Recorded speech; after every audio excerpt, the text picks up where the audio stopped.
Can Google be a useful language learning tool? I think so, and I'll tell you why in a moment. Hi, I'm Marcus from ELT Breakfast, and on this channel we help teachers with their professional development and classroom ideas. One of those classroom ideas I'd like to talk to you about today, and that is using Google as a language learning tool. Now, we're familiar with the interface. Most of us use Google in our everyday lives for whatever reason. But for language learning, there is a little trick that I've started recommending to my students to use. Take a word. For example, I'd like to use the word profession. In the Google search bar, search definition of profession. Right, so once you've done that, you can see very clearly you've got the word, the part of speech, in this case it's a noun, but also you've got the International Phonetic Alphabet transcription for pronunciation. In addition to that, of course, you've got the usual description of the word and some synonyms or similar words that can help learners understand. You've also got some pictures, which is more visual for a lot of learners, I find. As a linguist, one of the things I really love about this is you can find out about the origin of the word. Now, English is a bit more complicated than a lot of other languages.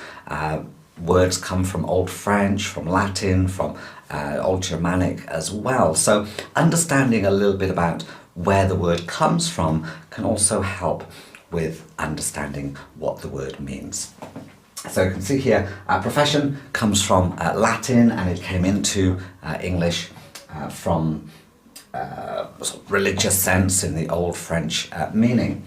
But one of the things I also like, apart from being able to translate it into other languages, is that we can see again, Google has access to so much data, but here we can see over the past 200 years that the word profession has decreased gradually in frequency of use. But the thing that I really would like to show today is something that Google have added recently. So if we go back up to the pronunciation, and we can see there we've got the speaker symbol to hear what the word sounds like.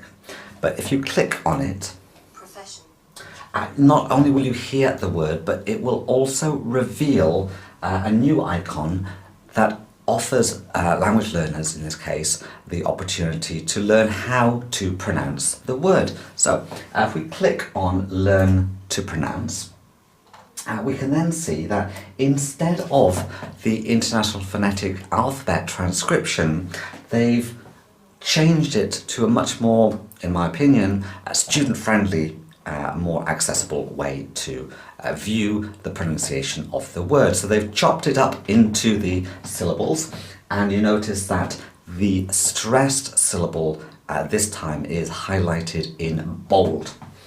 But Google pronunciation tool here offers us two variants of pronunciation, the standard British and standard American. Again, for the purpose of this video, we'll leave it with British pronunciation, but we can see that when we click on the speaker icon, this time we can see the mouth mouthing the word profession. And as it does that, we can see the stress or the syllables being highlighted at the same time as the movement of the lips and the tongue. One thing I really like is that you can slow down the pronunciation as well, which often helps language learners, especially when they've got longer words. Profession is a 3-syllable word, but again, some maybe A1 learners may have some difficulty pronouncing those, especially with the middle syllable being stressed. So when we slow it down, and again click on the speaker icon, we can hear the pronunciation syllable by syllable. Profession. Profession. So all in all, I honestly think Google has reached a point now where it is a very, very useful language learning tool.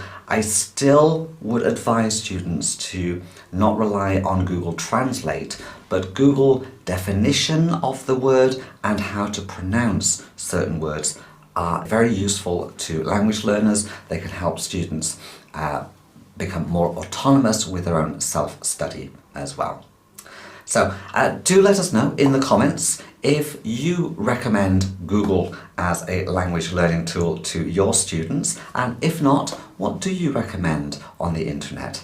I'm very curious to see your responses. Thank you so much for watching, and I'll see you next time. Bye bye.